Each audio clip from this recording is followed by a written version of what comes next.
Kementerian Kesehatan menargetkan 2.432 rumah sakit mitra dapat mengadopsi sistem kelas rawat inap standar atau KRIS. Lalu sudahkah rumah sakit kita siap meningkatkan fasilitas dan layanannya dalam 1 tahun? Kementerian Kesehatan mengungkapkan Indonesia memiliki 3.176 rumah sakit secara nasional dan sebanyak 3.057 rumah sakit di seluruh Indonesia ditargetkan bakal menerapkan sistem kelas rawat inap standar di akhir Juni 2025 mendatang. Jumlah ini setara dengan 60% rumah sakit milik pemerintah dan 40% rumah sakit milik swasta. Jadi di tahun 2023 target rumah sakit yang siap implementasi itu 1.216 targetnya ya. Jadi 2023 udah berproses ini ya. Nah, Kementerian Kesehatan melalui Direktur Jenderal Pelayanan Kesehatan sudah mengatur ini dan tercapai 995 tempat tidur rumah sakit yang sudah dapat masuk itu ya. Kemudian di tahun 2024 itu ditargetkan 2.432. Tetapi realisasinya sampai dengan 30 April itu 1.053. Nah nanti di Juni 2025 itu akan kita realisasikan sebanyak 3.057 rumah sakit.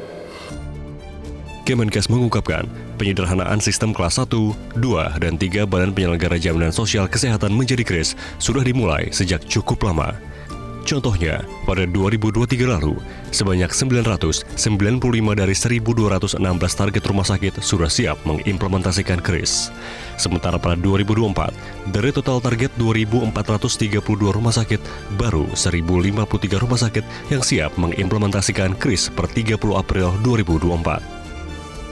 Rawat inap tuh nanti akan ada 2 ya, yaitu kelas rawat inap standar dan non. Artinya di luar itu yaitu rawat inap yang VIP atau eksekutif. Jadi yang KRIS tadi semua untuk pasien BPJS gitu ya. Nah sekarang bagaimana mengatur rumah sakit yang sudah ada kelas 1, kelas 2, dan kelas 3? Nggak apa-apa. Jadi kelas 1 kan saat ini kan 2 tempat tidur. Ya, karena kan minimal kan 4 ya, atau maksimal 4 kan.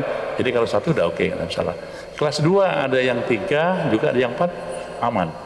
Nah yang kelas 3 ini yang tadinya ada 5, 6, 7 diharapkan maksimal hanya 4. Adapun nominal iuran untuk KRIS ini baru akan ditetapkan setelah evaluasi dari masa transisi. Menurut Kepala Pusat Pembiayaan Kemenkes RI, Ahmad Irsan, nantinya BPJS Kesehatan, Kemenkes RI, Kemenq RI, dan DJSN baru akan menetapkan tarif dan manfaat KRIS sesuai dengan hasil evaluasi selama masa transisi yang telah diberlakukan. Ia mengungkapkan, penetapan dilakukan paling lambat 1 Juli 2025. Dalam ini Menteri Kesehatan ya, BPJS Kesehatan, DJSN nanti, dan Menteri yang menyelenggarakan urusan pemerintahan bidang keuangan, artinya Menteri Keuangan, bersama-sama melakukan evaluasi. Nanti atas hasil evaluasi tersebutlah akan dilihat penetapan tarifnya, manfaatnya, dan iurannya. Jadi apakah dibutuhkan iuran baru, tarif baru, manfaatnya ini dievaluasi. Jadi memang kita tidak, kebijakan itu selalu dilakukan setelah kita melakukan evaluasi yang menyeluruh gitu. Di 29 Mei 2024, Komisi 9 DPR akan membedah skema dan implementasi BPJS KRIS bersama Kemenkes dan BPJS Kesehatan. KRIS yang akan diimplementasikan untuk mengganti sistem kelas 1, 2, dan 3 BPJS Kesehatan ini bertujuan untuk memberikan pelayanan yang setara bagi seluruh peserta BPJS Kesehatan. Tim Liputan Metro TV. Jelajahi cara baru mendapatkan informasi. Download Metro TV Extend sekarang.